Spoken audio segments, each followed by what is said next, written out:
Indeed, this is Joy News Prime, the most authoritative news on Joy News and Multi TV. My name is Aisha Ibrahim. Ahead of the bulletin tonight, flag bearer of the opposition New Patriotic Party promises to set up an independent prosecutor's office to fight corruption if elected president. Meanwhile, founder of the United Progressive Party, Owusu Afriyie, says he will create an agrarian economy and equip young entrepreneurs to grow the economy. And what do you do when you need a quick fix to your makeup but do not have a mirror? We'll bring you details of all of these plus sports and business shortly.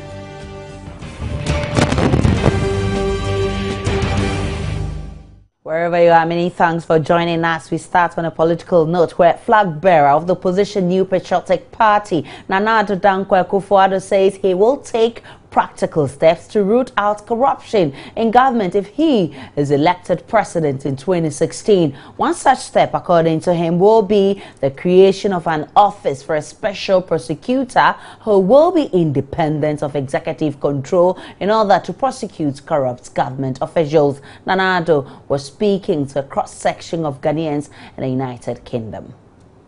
To create an atmosphere and a culture of accountability in the public space. And what does that mean? To do everything possible to minimize corruption. I said it and I'll repeat it. And once again, God willing, I have the chance next year. I want to make it clear to everybody who's going to work with me that if your goal in coming to government is to enrich yourself, then don't come. You find your way to the private sector. SHRAG, as presently constituted, is to make the body to be the fulcrum for the anti-corruption drive in our country. It is both an ombudsman, it is a human rights watchdog, and it is also an anti-corruption agency. That's too big a remit for any one institution. My determination is to hive off the anti-corruption agency from SHRAG and create a special office, a special prosecutor. And that office of special prosecutor will be manned by men and women who are not chosen by the President of the Republic.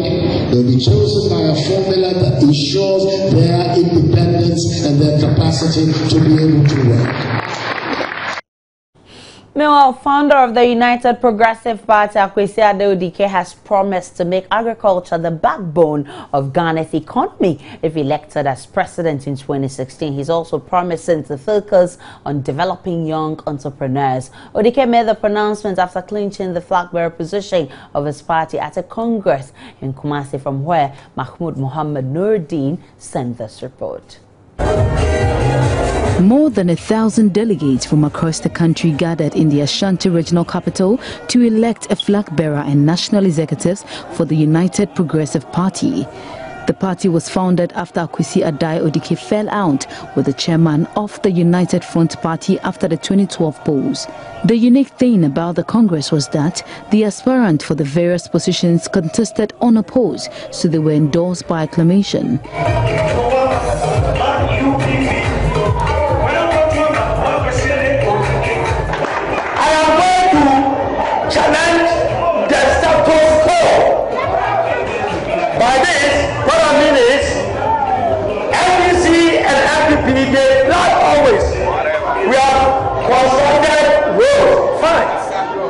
We are built schools, fine. We are put so many communities to the National Day. It's that. But we are going to do something extraordinary. We are saying that we are going to mechanize agriculture. Because agriculture is the backbone of our economy. Newly elected flag bearer Owusu Afriyie, in an address to the delegates, chastised both the present and former government for failing to liberate the ordinary Ghanaians from poverty. According to Mr. Adai, past and present leaders have failed to inspire Ghanaians to economic freedom, a situation he says has resulted in disorder. And this year, the NPP has failed us completely. That is why they have resorted to laws. And these laws come with string attached, which does not augur well for ordinary Ghanaians. We've had lazy presidents, in short. He says his focus, if elected president in the 2016 general elections, will be to change the face of the country's economy by prioritizing agriculture with emphasis on mechanized agriculture, which he says will generate the needed revenue for development. He says he will also develop the entrepreneurial skills of the youth in order to create jobs. We are going to change the face of doing business in this country. We are going to add value to our primary products and export to bring in foreign currency to stabilize our economy. Every day providing foreign products. And by so doing, we are helping other nations to grow their economy at the detriment of ours. I am going to change it and make Ghana a hub for doing business. Mahmoud Mohammed Nuruddin's report for Joy News. And talking agriculture, did you know that approximately 3/4 of the world's crops depend to some degree on pollinators such as birds, bees and bats to produce fruits? So imagine what would happen to the global food supply chain if the number of pollinators decreases. Well, Joy News' Mahmoud Mohammed Nuruddin has been finding out. Imagine living in a world without flowers, fruits or plants. Much of the food, flowers and plants we eat today are made possible through the work of pollinators such as birds, bees, bats, among others. Almost all the palms depend on one insect or the other for pollination. Then you come to the vegetables. The okra is one that comes immediately to mind. Garden eggs, tomatoes, they all have to be pollinated by one insect or another. Despite the importance of these pollinators, they are often taken for granted. There is currently an alarming decline in their population globally. Excessive use of pesticides and an ever-expanding conversion of landscape for human use are the biggest threat to pollinator population. So the more we use chemicals in the field trying to manage the other insects that we call pests, the more we kill the ones that are also helping us to produce the crop. Okay. And like I was saying earlier on, if the crop doesn't get pollinated, what you get is a straight stick of okra standing there, which is not very useful. Pollinators indirectly play an important role in what we eat and consume, as 75% of plants are grown by them.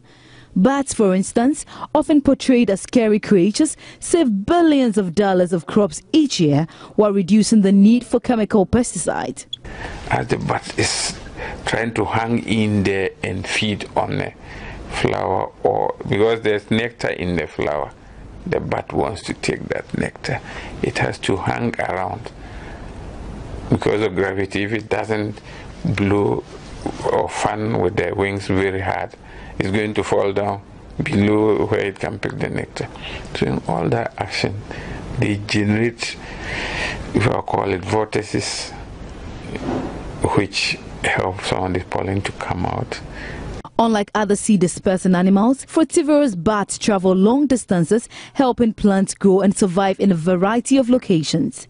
They are considered key species in many tropical and desert ecosystems, meaning the survival of other species, perhaps even humans, depends on bats. They play a very big, significant role in our community or in our environment. You know, some feed on fruits, some feed on insects. Those who feed on insects feed a lot on mosquitoes. Mosquitoes too. You know, mosquitoes are nuisance to us. We get malaria. Malaria is one of the diseases in Ghana or in the third world where we are finding it difficult to eliminate. If we we lose our pollinators, at least half of the crop productivity will be gone. Unfortunately, we haven't managed to put figures on some of these things, okay, because our research base in entomology, for example, is quite weak. There are a lot of crops to research on, a lot of things to do. Yes, a handful of entomologists. For Joy News, Mahmoud Mohammed Nuruddin's report. Still in our communities, over 20 metal railings on the median of the Owusu Afriyie highway in Accra are missing. Residents say speeding vehicles running to them, often dismantling them and making it easier for miscreants to pilfer the railings. They're worried many avoidable accidents could occur if drivers on the street continue to go unpunished for destroying these metal railings. This is the main Owusu Afriyie highway. Speeding by motorists on this road is a common sight. Many metal railings on this stretch are either missing or broken. The rest are pilfered, posing a threat to both motorists and commuters. This gives commuters the opportunity to cross the road at unauthorized points, putting their lives in danger. Some residents are worried that all the metal railings on the stretch could go off if not checked. There's a car need drive here. The drivers keep on driving into the metal railings, destroying it all the time. This gives commuters a chance to jump over it often. And the cars on the top speed, drivers speed often here, and when they fail to apply their brakes, they run into the metal railings, causing accidents. Many of them are concerned about the dangers this poses to motorists and commuters. Guys need to fix this because lives can be lost if the broken metal railings are not fixed soon. Metal railings were fixed recently, and if they are all being destroyed, the assembly must fix them. They are urging the Gas Central Assembly to punish motorists who destroy the metal railings and ensure they fix them. This is Joy News Prime. There is more after this break.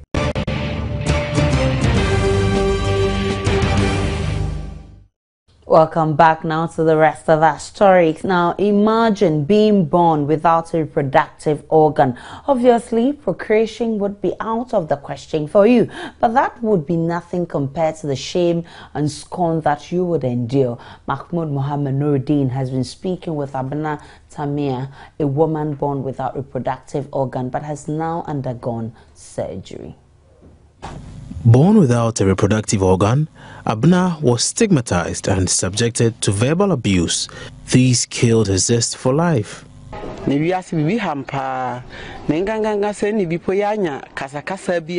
Anytime I have a misunderstanding with anyone, they will insult me and call me names, asking if I have ever seen a man's sex organ or if I've ever been with a man before.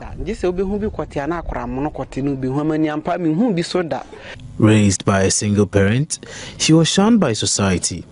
She moved around from Ghana to Ivory Coast to avoid the stigma, and then on to Togo, where her secret was threatened.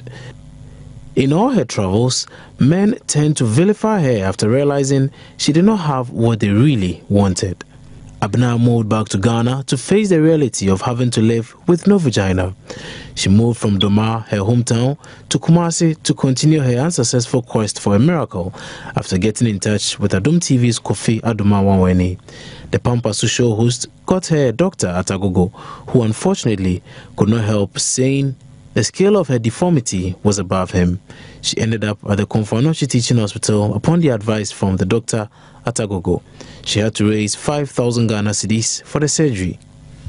Even though some philanthropists footed her medical bill, she had a challenge of accommodation, so she shared a kiosk with head porters for over 3 months until she met Mama Ikea. After 3 complicated surgeries, the 33-year-old now has a vagina. Her days of trauma and public criticism are over. I'm grateful to God for my life. because now no one can insult me or call me names. Now I have a vagina. While thanking all who have helped her on her quest for a miracle, Abna Tamia has one more request: that she get support to purchase her medication. Mahmoud Mohammed Nuruddin's report for Joy News. Now, there's been a high rate of divorce cases in Ghana, with about 600,000 marriages hitting the rocks in the last 10 years alone, most of whom within 14 months of commencement happen. Now, various reasons have been given for this startling trend, with women often taking the blame. Reverend Mrs. Patricia Sapo, a minister with the Action Faith Chapel, is therefore advising women to be submissive to their husbands as a sure way to ensure their marriages last longer. Now, she was speaking at the launch of her book, The Christian Woman. The 127-page book seeks to inculcate in readers, especially women, the spirit of humility, as it is considered the key for sustaining marriages. Reverend Mrs. Sapo says her counseling sessions with women, most of whom were ready to end their relatively new marriages, inspired her to write the book. She says though her book may not be the most authoritative guide towards ensuring one's marriage remains problem-free, she believes reading the book will suffice for healthy relationships. I believe this book will help a lot of marriages, to succeed. It has a lot of information, on scripture, which is scripture-based, and it's so practical, All the challenges in marriages have been addressed in this book. Well, the book is about the women, who they are, and the fact that women were created to be helpmates of women. And the emphasis of that is that men do not have it all. If men had it all, God wouldn't have created women. Yes, I think every area of our lives. I mean, whether you are a man, whether you are a woman, whether you are a young girl coming, married or unmarried, whoever you are, this book is appropriate. And I'll highly recommend it because it was born out of the Spirit of God. And it's based on experience in my own marriage life that I have tried the Word of God, tested it and applied it. And I have seen that it works. The underpinnings of the book show the secrets to enjoying marriages, not only for newly married women, but also for those who have been in the institution for a long time and are in need of refresher courses. And with the increasing divorce rates in Ghana, hopefully the Christian woman will be the first port of call for strengthening the bond between couples who are having a difficult time piecing together their marriages. For Joy News, Derek Ekosam, Accra. Let's do some religion, because the Islamic festival of feasting, also known as Addo, is usually marked with new clothes. Now, for many Muslims, the Eid presents an opportunity for them to make a fashion statement. Suddenly, for some Muslims, that opportunity eluded them this time around because their designers were unable to meet the deadline to get their clothes ready due to the ongoing power rationing. In the following report, Joy News Ridwan Karim Dini Osman takes a look at how some Muslims had to improvise their fashion for this year's Salah.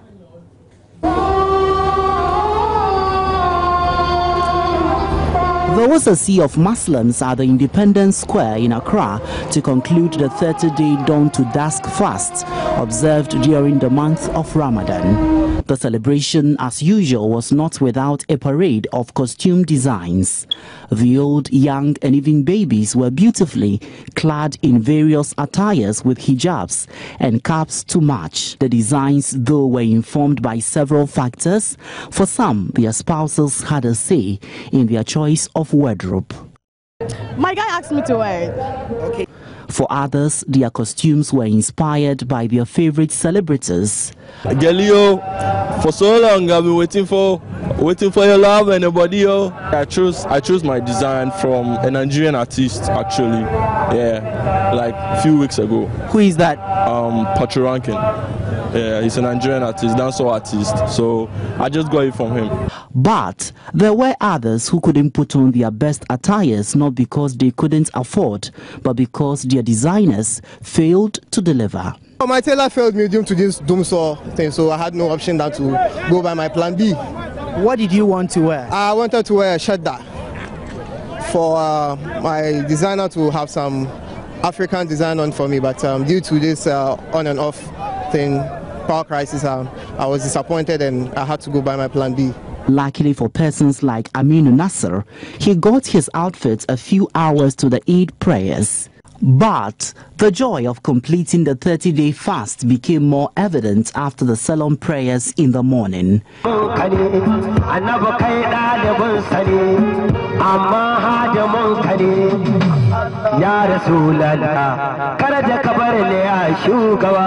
It was also a moment many young Muslims were eagerly anticipating.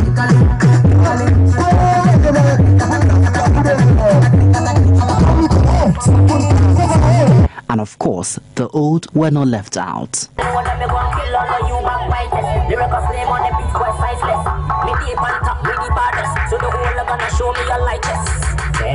Even though the celebrations appear to have been on a low-key this year, probably due to the economic challenges, chickens rather than sheep became the preferred source of protein for the feast. Ridwan Karim Dini Osman, Joy News, Accra. And there were several ways residents in Accra got to spend their Eid. Feasting with family and friends was a key highlight, but that was not how it ended. For many residents of Nima, it ended with a street carnival put together by the music group VVIP. Unity. I'm just trying to do what I do best and bring everybody together. So that's it. We're just here to support our brothers, VVIP. You know, it happens every year, so we have to be here to support our Muslim brothers and sisters. So that's just what it is. We're here to support and, you know, show the love. The Salafest Carnival has for years been on the calendar for many residents of Nima. This year, the streets were packed with scores of music enthusiasts. They were treated to good music from acts such as Edem, Obrafour, 4x4, Joey B, and Papi Kojo.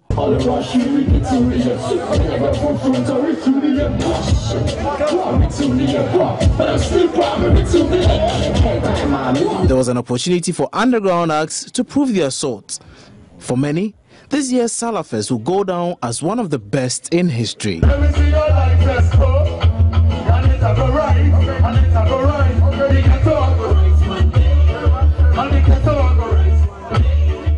Up next is business.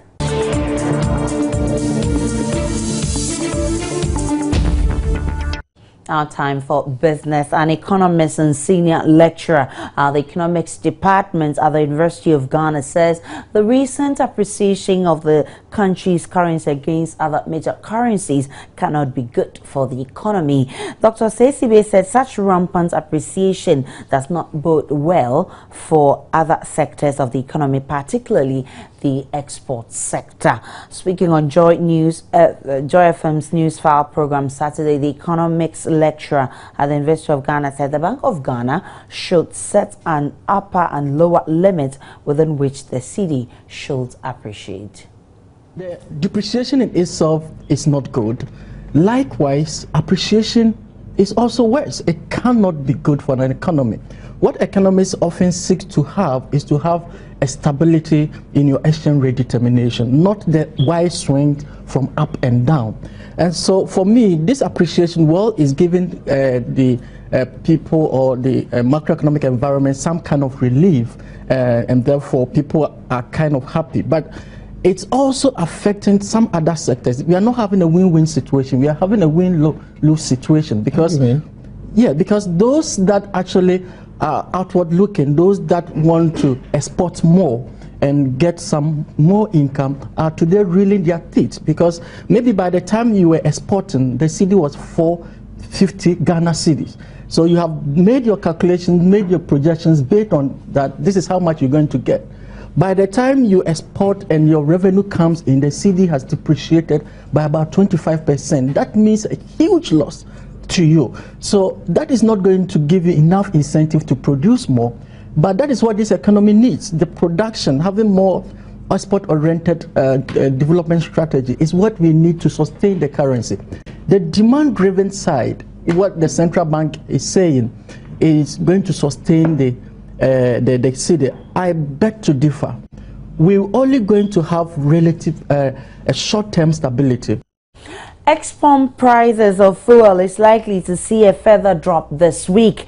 The announcement comes barely 24 hours after the Chamber of Bulk Oil Distributors and Oil Marketing Firms were accused of manipulating and exploiting consumers. Now, some fuel retail outlets have adjusted their rates downwards after the recent 23 reduction on the market. But Joy News checks reveal fuel prices will see a further drop from Tuesday.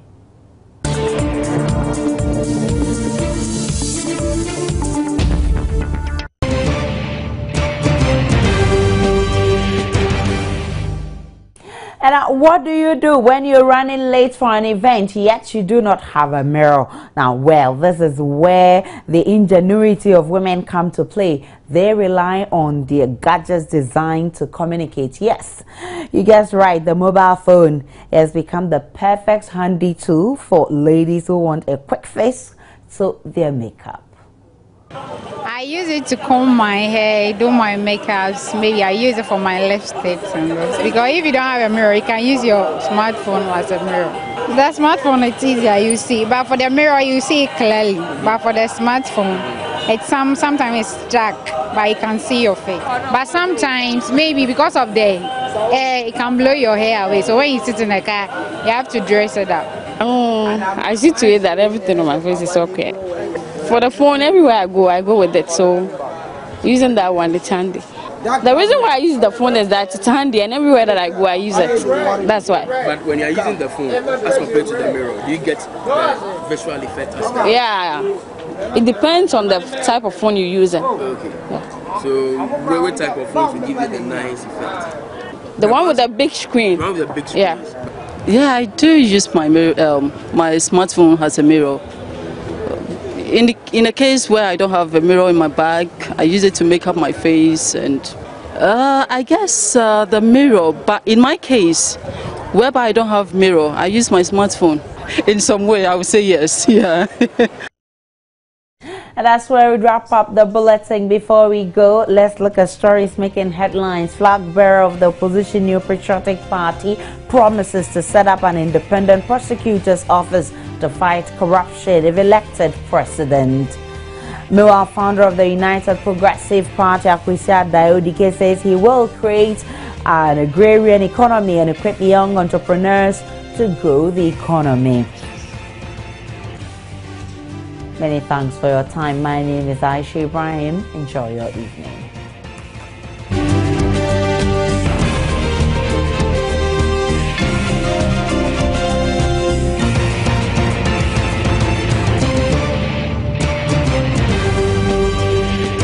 This is Joy News Prime.